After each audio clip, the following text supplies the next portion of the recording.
Ya ayyuhalladzina amanu Ya ayyuhalladzina amanu ista'inu bis sabri was salah. Kalau kita lagi sedih, kalau kita lagi down, kalau kita lagi drop, kalau kita lagi patah hati, kalau kita lagi galau berat, maka ista'inu bis sabri was salah. Mintalah pertolongan Allah dengan sabar. Lalu Isra dan Mi'raj. Isra dan Mi'rajnya kita as-salah. Sehingga kalau kita lagi berat hatinya, lagi malas, lagi gak bisa ngapa-ngapain, sholat aja 2 rakaat. Mau sholat syuruk, mau sholat duha, mau sholat tahajud, mau sholat qobliyah, ba'diyah, mau sholat galau gitu kan. Apa sholat galau? Istikharah. Galau milih yang mana? Yang hijabnya hitam atau yang hijabnya putih?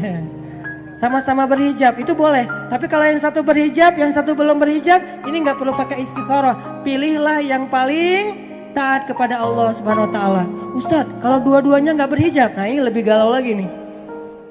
Kalau dua-duanya berhijab, galau. Milih yang mana? Yang satu hafal Quran, yang satu lagi hafal hadis. Ya, keren ya.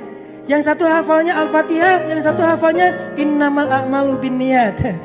Jadi dua-duanya hafal ayat dan hadis walaupun pembukaannya doang. Intinya teman-teman, pelajaran dari Isra dan Mi'raj yang pertama itu, Nabi itu jatuh patah hatinya bukan karena Khadijah meninggalkan beliau, tapi karena Khadijah wafat. Kalau kita mungkin patah hatinya ditinggalin, ditikung. Ini kata-katanya berat, ditikung gitu kan. Kata-kata yang membuat gimana gitu, Ustaz? Mengenang sesuatu Kak Buni. Sesuatu yang menyakitkan gitu. Wah, luar biasa. Pernah berarti Kak Buni? Dulu. Jadi kayak ditinggalin, jangankan ditinggalin orang yang kita sayangin ya. Ditinggalin grup aja itu berat loh. Bukan left group, di left sama grup. Teman-teman pernah left group? Pernah. Nah, pernah nggak di left sama grup? Di left sama grup tuh gini, grupnya tiba-tiba sepi, ternyata mereka bikin grup baru di sebelah. Kita doang yang gak dimasukin gitu kan. Tadinya grupnya isinya 10 orang, sekarang grupnya di sebelah 9 orang, kita doang yang gak masuk. Ini namanya di left sama grup. Gak usah di left sama grup, di unfollow aja tuh berat gitu. Apalagi followersnya cuma 1. Dia. Terus di unfollow, akhirnya kita pakai akun palsu biar bisa stalking gitu. Pengalaman Ustadz, dikit. Jadi teman-teman, kalau kita ngerasain perasaan sedih yang kayak Rasul, walaupun mungkin kasus kita tuh nggak selevel Rasul lah ya. Kasus Rasulullah kan keren banget ya, ditinggalkan oleh pacar halalnya. Dan ditinggalkan juga bukan dikhianati, ditinggalkan wafat. Kalau kita mungkin ditinggalkan oleh orang yang belum halal buat kita. Maka kalaupun kita harus sedih, masalah hubungan dengan seseorang, masalah persahabatan, masalah sekolah, masalah pekerjaan, apapun masalah kita kalau lagi sedih, Isra Mi'raj lah dengan sholat 2 rakaat. Sedih dikit langsung wudhu, Allahu Akbar. Ketika kita sholat, kita bisa curhat sama Allah. Apa curhat kita yang lagi sakit hati di dalam sholat teman-teman? Apa doa sakit hati di dalam sholat? Doa yang lagi sakit hati, kalau lagi sholat itu sebetulnya kita pada hafal.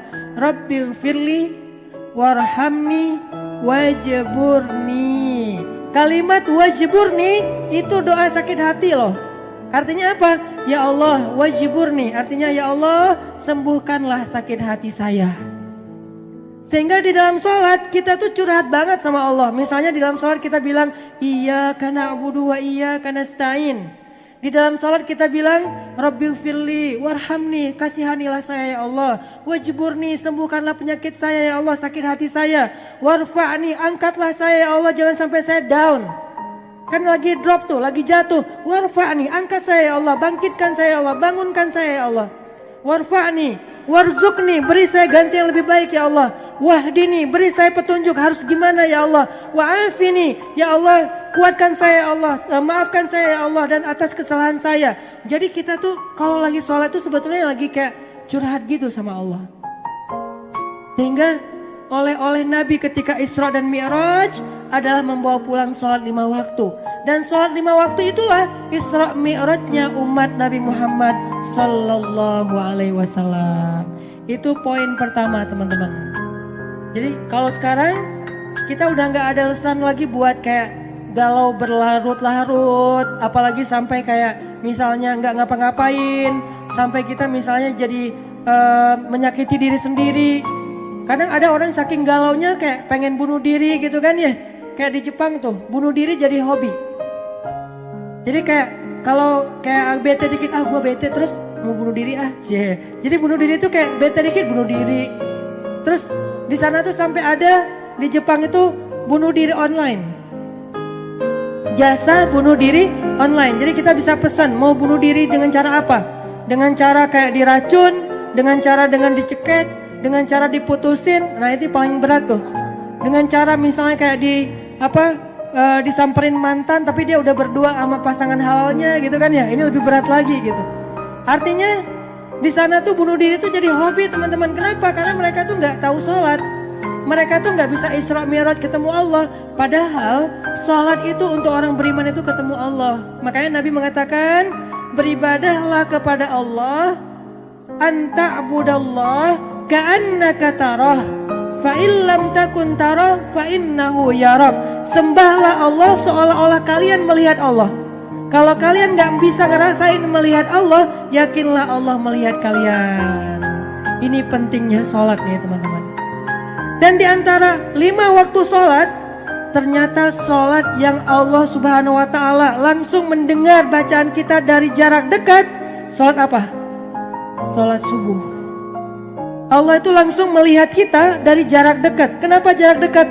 Karena sepertiga malam terakhir Allah itu turun ke langit dunia. Sepertiga malam terakhir Allah itu turun ke langit dunia. Lalu Allah bertanya kepada hambanya, ya ibadi, wahai hamba-hambaku, hal min dhi hajah. Apakah kalian punya masalah? Apakah kamu punya masalah? Sini aku selesaikan masalah kamu. Ya ibadi, hal min taib. Wahai hamba-hambaku, apakah kalian punya dosa? Sini aku ampuni dosa-dosa kalian. Sehingga sholat 5 waktu yang paling tinggi derajatnya di sisi Allah adalah sholat subuh. Sholatnya paling sedikit, cuma 2 rakaat. Tetapi dia paling tinggi derajatnya. Kenapa? Karena sholat subuh inilah sholat ketika Allah Subhanahu wa Ta'ala mendengar curhat kita dari jarak paling dekat. Jadi siapapun yang punya masalah, maka solusinya adalah sholat subuh. Siapapun yang punya hajat, maka kuncinya adalah sholat subuh. Siapapun yang punya mimpi, maka untuk mewujudkan mimpinya adalah sholat subuh. Siapapun yang ingin menjadikan keajaiban itu nyata, maka menyatakan keajaiban itu adalah dengan sholat subuh. Siapa yang pengen melihat mukjizat dalam hidupnya, sholat subuh. Kemudian sholat yang lain-lainnya. Tapi nomor 1, sholat subuh. Kalau sholat subuhnya udah mampu, insya Allah sholat yang lain semuanya ringan.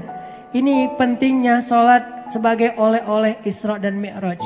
Ista'inu bis sabri was sholat.